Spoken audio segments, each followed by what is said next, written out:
नमस्कार दोस्तों, आज भारत और वेस्ट इंडीज के बीच चल रहा दूसरा टेस्ट मैच पूरी तरह टीम इंडिया के दबदबे में नजर आ रहा है। पहले 2 दिनों में भारतीय बल्लेबाजों ने जहां बल्ले से कमाल दिखाया, वहीं गेंदबाजों ने कैरेबियाई टीम को पूरी तरह बैकफुट पर धकेल दिया। यशस्वी जायसवाल, शुभमन गिल और साई सुदर्शन की शानदार पारियों ने भारत को मजबूत स्थिति में पहुंचाया, जबकि जडेजा और कुलदीप यादव की स्पिन जोड़ी ने वेस्ट इंडीज की पारी को झकझोर दिया। 2 दिनों के खेल के बाद मैच का रुख पूरी तरह भारत की ओर झुक चुका है और अब हर किसी को बस जीत की औपचारिकता का इंतजार है। जी हां, इस वीडियो में हम आपको आज के खेल का पूरा हाइलाइट्स बताएंगे। दोस्तों, भारत और वेस्ट इंडीज के बीच खेले जा रहे दूसरे टेस्ट मैच में पहले 2 दिन टीम इंडिया का दबदबा पूरी तरह देखने को मिला। पहले दिन तो जैसे दिल्ली के अरुण जेटली स्टेडियम की पिच ने भारतीय बल्लेबाजों को खुलकर खेलने का न्योता दे दिया था। टॉस जीतकर जब कप्तान शुभमन गिल ने पहले बल्लेबाजी का फैसला किया तो हर किसी की नजर यशस्वी जायसवाल पर थी। टीम इंडिया की शुरुआत शानदार रही। केएल राहुल और यशस्वी जायसवाल ने पारी की नींव बेहद सलीके से रखी। राहुल शुरू से ही लय में दिख रहे थे। स्ट्रेट ड्राइव्स और कवर्स पर फ्लिक मारते हुए उन्होंने रन बटोरे। हालांकि 38 रन के निजी स्कोर पर वह कैच आउट हो गए, लेकिन तब तक उन्होंने भारत को मजबूत शुरुआत दे दी थी। इसके बाद क्रीज पर आए युवा बल्लेबाज साई सुदर्शन, जिन्होंने आते ही जायसवाल के साथ तालमेल बिठा लिया। दोनों ने एक शानदार साझेदारी की मिसाल पेश की। उनकी जोड़ी ने दूसरे विकेट के लिए 193 रनों की बेहतरीन पार्टनरशिप निभाई। इस दौरान जायसवाल की बल्लेबाजी देखने लायक थी। वह हर गेंद को समय देते हुए समझदारी और आक्रामकता के सही मिश्रण के साथ खेल रहे थे। जायसवाल ने पहले अपना अर्धशतक पूरा किया, फिर धीरे धीरे शतक की ओर बढ़ते गए। स्टेडियम में तालियों की गूंज तब गूंजी जब उन्होंने अपने बल्ले से शतक पूरा किया। उनके चेहरे पर आत्मविश्वास था और बल्ले से सादगी की झलक। दूसरी ओर साई सुदर्शन भी शानदार लय में थे। उन्होंने 87 रन की बेहतरीन पारी खेली और अपनी तकनीक से सबको प्रभावित किया। सुदर्शन के आउट होने के बाद कप्तान शुभमन गिल खुद मैदान में उतरे। दोनों युवा खिलाड़ी अब जिम्मेदारी के साथ बल्लेबाजी करने लगे। जायसवाल ने 150 रन पूरे किए और पहले दिन का खेल खत्म होने तक भारतीय टीम का स्कोर 2 विकेट पर 318 रन पहुंच चुका था। यशस्वी 173 रन बनाकर नाबाद थे और शुभमन गिल 20 रन पर खेल रहे थे। दूसरे दिन जब खेल शुरू हुआ तो सबकी नजरें यशस्वी जायसवाल पर थीं। हर कोई यही सोच रहा था कि क्या आज वह अपना पहला डबल सेंचुरी पूरा कर पाएंगे, लेकिन किस्मत को शायद कुछ और ही मंजूर था। दिन के दूसरे ओवर में ही मैदान पर ऐसा पल आया जिसने मैच का रुख और माहौल दोनों बदल दिए। जडेडन सील्स गेंदबाजी कर रहे थे। उन्होंने एक फुल लेंथ बॉल फेंकी जिसे जायसवाल ने मिड ऑफ की तरफ ड्राइव किया।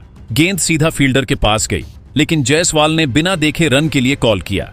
गिल ने तुरंत देखा कि शॉट सीधे फील्डर के पास है और उन्होंने दौड़ने से इनकार कर दिया। अब बहुत देर हो चुकी थी। जायसवाल आधी पिच पार कर चुके थे और जब उन्होंने देखा कि गिल नहीं दौड़े तो तुरंत लौटने की कोशिश की, लेकिन तब तक गेंद फील्डर के हाथों में थी। थ्रो आया। विकेट कीपर टेविन इमलाक ने तेजी से स्टंप्स गिरा दिए और जायसवाल क्रीज से काफी दूर थे। पूरे मैदान में एकदम सन्नाटा छा गया। जायसवाल का चेहरा बता रहा था कि वह यकीन नहीं कर पा रहे थे कि ऐसा हो गया है। वह धीरे धीरे चलते हुए पवेलियन की ओर बढ़े, सिर झुकाए हुए। जाते जाते उन्होंने गिल की तरफ देखा और कुछ कहा भी। जायसवाल 268 गेंदों में 175 रन बनाकर आउट हुए। उन्होंने इस पारी में एक भी नहीं लगाया, लेकिन 22 चौकों से अपनी क्लास दिखा दी। उनका आउट होना वाकई दुर्भाग्यपूर्ण था, क्योंकि वह एक यादगार दोहरा शतक बनाने के बेहद करीब थे। जायसवाल के आउट होने के बाद सभी को लगा कि अब जडेजा आएंगे, लेकिन टीम मैनेजमेंट ने सभी को चौंकाते हुए नीतीश रेड्डी को नंबर 5 पर भेज दिया। रेड्डी ने आते ही अपनी नीयत साफ कर दी। उनकी चौथी ही गेंद पर उन्होंने सीधा ड्राइव खेलकर चौका जड़ दिया। वहीं दूसरी ओर कप्तान शुभमन गिल ने अपने स्ट्रोक्स का जलवा दिखाना शुरू किया। अगले ही ओवर में उन्होंने एंडरसन फिलिप को लगातार 2 चौके लगाए, एक शानदार कवर ड्राइव और दूसरा स्क्वायर कट। इन दोनों युवा खिलाड़ियों ने आक्रामक अंदाज में रन बटोरना शुरू किया। कुछ ही ओवरों में भारत का स्कोर फिर से रफ्तार पकड़ने लगा। रेड्डी के आत्मविश्वास भरे शॉट्स और गिल की तकनीकी महारत ने वेस्ट इंडीज के गेंदबाजों को दबाव में डाल दिया। गिल ने शानदार लय में बल्लेबाजी जारी रखी। उन्होंने अपनी पारी को ठहराव और सौम्यता के साथ आगे बढ़ाया। बीच बीच में शानदार स्ट्रेट ड्राइव्स और कवर्स पर चौके उनकी क्लास दिखा रहे थे। आखिरकार 65 गेंदों में गिल ने अपना अर्धशतक पूरा किया। यह उनकी लगातार दूसरी 50 थी। पवेलियन में बैठे कोच और खिलाड़ी तालियां बजा रहे थे। गिल ने इस पारी के दौरान एक और उपलब्धि हासिल की। उन्होंने कप्तान के तौर पर टेस्ट में अपने 1000 रन भी पूरे कर लिए। एक युवा कप्तान के लिए यह किसी मील के पत्थर से कम नहीं था। इसके बाद नीतीश रेड्डी ने वॉरिकन की गेंदबाजी का जवाब देते हुए अगली ही गेंद पर चौंका और उसके अगले शॉट में झड़कर पारी की गति बढ़ा दी। रेड्डी ने यह साफ संदेश दे दिया कि टीम ने उसे नंबर 5 पर क्यों प्रमोट किया है। युवा बल्लेबाज की यह आक्रामकता टीम इंडिया को मनोवैज्ञानिक लाभ भी दे रही थी।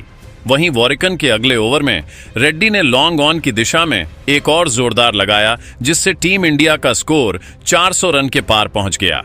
यह पल स्टेडियम में हर दर्शक के लिए उत्साह से भर देने वाला था। गिल और रेड्डी की जोड़ी ने रन बनाने की गति को इतनी बढ़ा दिया कि विपक्षी गेंदबाज तनाव में दिखने लगे। लेकिन जैसे ही टीम इंडिया के स्कोर ने मजबूती पकड़ी, एक अप्रत्याशित मोड़ आया। नीतीश रेड्डी ने एक बड़ी संभावना गंवा दी। वॉरिकन की एक गेंद पर उन्होंने शॉट खेलते हुए टॉप एज कर दिया और गेंद सीधे जैडन सील्स के हाथों में चली गई। नीतीश रेड्डी 54 गेंदों में 43 रन बनाकर आउट हुए। 416 रन के स्कोर पर भारत का चौथा विकेट गिरा। नीतीश के आउट होने के बाद मैदान पर ध्रुव जुरैल आए। उन्होंने पारी को संभालते हुए गिल के साथ साझेदारी बनाने की जिम्मेदारी ली। लंच ब्रेक तक टीम इंडिया का स्कोर 4 विकेट पर 427 रन था। इस समय गिल 75 रन और जुड़ैल 7 रन बनाकर नाबाद थे। इसके बाद जैसे ही दूसरा सत्र शुरू हुआ, कप्तान शुभमन गिल ने अपनी शानदार बल्लेबाजी जारी रखी। उनकी बल्लेबाजी में संयम और आक्रामकता का अद्भुत मिश्रण दिख रहा था। साथ ही दूसरे छोर पर युवा विकेटकीपर बल्लेबाज ध्रुव जुड़ैल ने भी खेल की गति को तेज कर दिया। जुड़ैल ने भी तेजी से रन बटोरे और किसी भी दबाव को नजरअंदाज करते हुए अपने स्ट्रोक से विपक्षी गेंदबाजों को परेशान किया। 124वें ओवर में जुड़ैल ने खारी पियरी की गेंद पर लगातार 2 चौके जड़े और गिल ने भी पीछे नहीं हटते हुए लगातार चौके जमाए। हर ओवर में भारत की पारी में गति और बढ़ रही थी और दोनों बल्लेबाजों जैसे इंडीज के गेंदबाजों को चुनौती दे रहे थे। धीरे धीरे दोनों के बीच 50 रनों की साझेदारी पूरी हो गई। गिल अब अपने स्कोर में 90 के आंकड़े के करीब थे। उनकी बल्लेबाजी ने न केवल टीम को मजबूती दी, बल्कि दर्शकों के चेहरों पर भी खुशी ला दी। और फिर वह पल आया जिसका हर क्रिकेट प्रेमी बेसब्री से इंतजार कर रहा था। 130वें ओवर में शुभमन गिल ने 177 गेंदों में अपनी टेस्ट सेंचुरी पूरी की। यह उनका 10वां टेस्ट शतक और भारतीय कप्तान के तौर पर 5वां शतक था। गिल ने स्टेडियम की ओर सिर उठाकर अपने बैट से अभिवादन किया और जुड़ैल ने उन्हें गले लगाकर इस यादगार क्षण को और खास बना दिया। गिल ने इस सेंचुरी के साथ कई रिकॉर्ड भी अपने नाम किए। वर्ल्ड टेस्ट चैंपियनशिप के इतिहास में गिल ने सबसे ज्यादा 10 सेंचुरी लगाने का रिकॉर्ड अपने नाम कर लिया और इस मामले में उन्होंने रोहित शर्मा को पीछे छोड़ दिया, जिन्होंने 9 सेंचुरी लगाया था। इसके अलावा केवल 26 साल की उम्र में यह उनका 19वां अंतर्राष्ट्रीय शतक था। सेंचुरी पूरी करने के बाद गिल की बल्लेबाजी में और आग लग गई। अगले ही ओवर में उन्होंने वेस्ट इंडीज के कप्तान रोस्टन चेस की गेंद पर डीप मिड विकेट की ओर जोरदार मारा। उनकी इस आक्रामकता ने विपक्ष के गेंदबाजों की रूह तक हिला दी। अगले ओवर में गिल ने खारी पियरी की गेंद पर लगातार 3 चौके जड़े और टीम इंडिया का स्कोर 500 रन पार कर गया। इस बीच वेस्ट इंडीज के गेंदबाज पूरी तरह थक चुके थे। उनके चेहरे पर हताशा साफ नजर आ रही थी। किसी को अब भी कुछ अलग करने का साहस नहीं था। बस इंतजार था कि भारत कब इनिंग्स डिक्लेयर करेगा। गिल और जुड़ैल की यह साझेदारी इतनी प्रभावशाली थी कि टीम इंडिया ने इस अवसर का पूरी तरह फायदा उठाया। दोनों ने मिलकर 100 रनों की साझेदारी पूरी की। लेकिन जैसे ही लग रहा था कि पारी अब और लंबी चल सकती है, अगले ही ओवर में एक और झटका आया। ध्रुव जुड़ैल 39 गेंदों में 44 रन बनाकर आउट हुए। उनका आउट होना थोड़ा चौंकाने वाला था। जुड़ैल ने बड़े शॉट के लिए प्रयास किया, लेकिन गेंद स्टंप्स पर फ्लैट और तेज थी। उन्होंने सामने वाले पैर को आगे बढ़ाकर शॉट लगाने की कोशिश की, लेकिन गेंद पूरी तरह मिस हो गई और स्टंप्स गिर गए। लेकिन उन्होंने आक्रामक खेल दिखाने की कोशिश में यह अवसर गंवा दिया। जुड़ैल के आउट होने के बाद टीम इंडिया ने इनिंग्स डिक्लेयर कर दी। पहली इनिंग्स में टीम इंडिया ने 5 विकेट खोकर 518 रनों का विशाल स्कोर खड़ा किया। गिल नाबाद 128 रन पर थे, जिसमें उन्होंने 16 चौके और 2 जड़े। इस पारी ने भारतीय टीम की बैटिंग शक्ति को पूरी तरह दिखा दिया। वेस्ट इंडीज युद्ध के लिए वॉर्कन ने सबसे प्रभावशाली गेंदबाजी की और 3 विकेट झटके। बाकी गेंदबाजों ने कोशिश की, लेकिन भारतीय बल्लेबाजों की आक्रामकता और संयम के आगे उनका कोई वजन नहीं रहा।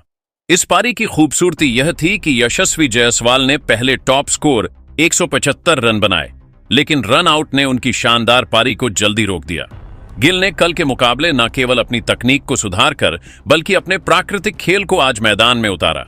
साई सुदर्शन भी अपने पहले टेस्ट शतक से केवल 13 रन पीछे रह गए। वहीं नीतीश रेड्डी और जुड़ेल ने तेज तर्रार बल्लेबाजी कर टीम को 500 के पार पहुंचाया। इसके बाद मैदान पर वेस्ट इंडीज बल्लेबाजी करने उतरी। वेस्ट इंडीजर्स की शुरुआत करने आए टैग्नरिन चंद्रपॉल और उनके साथ ओपनिंग बल्लेबाज जॉन कैंपबेल। दोनों ने उम्मीदों के साथ मैदान पर कदम रखा, लेकिन उन्हें भारत के तेज और धारदार गेंदबाजी का सामना करना था। टीम इंडिया के लिए गेंदबाजी की शुरुआत की जसप्रीत बुमराह और मोहम्मद सिराज ने। दोनों ने अपने तेज तर्रार और सटीक गेंद से बल्लेबाजों को चुनौती दी। बुमराह की लाइन और लेंथ ने कैंपेल और चंद्रपॉल के लिए मुश्किलें बढ़ा दी और सिराज की गति और स्विंग ने हर गेंद को खतरनाक बना दिया। ओपनिंग बल्लेबाजों ने शुरू में भारतीय गेंदबाजों का सामना अच्छे आत्मविश्वास के साथ किया। हर गेंद पर तैयार नजर आने वाले कैंपेल और चंद्रपॉल ने कुछ शुरुआती रन बटोरे, लेकिन भारतीय गेंदबाजी में संयम और रणनीति साफ दिख रही थी। हर गेंद का लक्ष्य था विपक्षी बल्लेबाज को जल्द ही पवेलियन लौटाना, और फिर चौथे ओवर में खेल का पहला बड़ा मोड़ आया। कप्तान शुभमन गिल ने रविंद्र जडेजा को आक्रामकता के साथ गेंदबाजी करने का संकेत दिया। जडेजा ने इस जिम्मेदारी को पूरी तरह निभाया और पहली ही ओवर में सफलता हासिल की। जडेजा की गेंदबाजी के दौरान जॉन कैंपेल आउट हुए। कैच लेने का श्रेय साई सुदर्शन को गया, जिन्होंने एक बेहद मुश्किल कैच लपका। कैंपेल ने केवल 10 रन बनाए थे, लेकिन उनका आउट होना वेस्ट इंडीज के लिए बड़ा झटका साबित हुआ। कैंपेल का आउट होना थोड़ा अनोखा और नायाब भी था। गेंद थोड़ी बाहर ऑफ स्टंप के पास थी और उन्होंने स्लॉग स्वीप खेलने की कोशिश की। साई सुदर्शन ने पहले गेंद को नजरअंदाज किया, लेकिन जैसे ही गेंद उनके हेलमेट, छाती और हाथों से टकराई, उन्होंने उसे संभालते हुए कैच पूरा किया। कैंपवेल का आउट होना वेस्ट इंडीज की ओपनिंग जोड़ी के लिए चुनौती बन गया। टीम का पहला विकेट 21 रन पर गिर गया। इसके बाद इलेक एथानाजे मैदान पर आए। उन्होंने निडरता और संयम के साथ अपनी बल्लेबाजी शुरू की, लेकिन भारत की गेंदबाजी अब पूरी तरह सतर्क थी। इस सत्र में और कोई विकेट नहीं गिरा, लेकिन भारतीय गेंदबाजी के दबाव ने साफ संकेत दे दिया कि वेस्ट इंडीज की टीम को हर ओवर में सतर्क रहना होगा।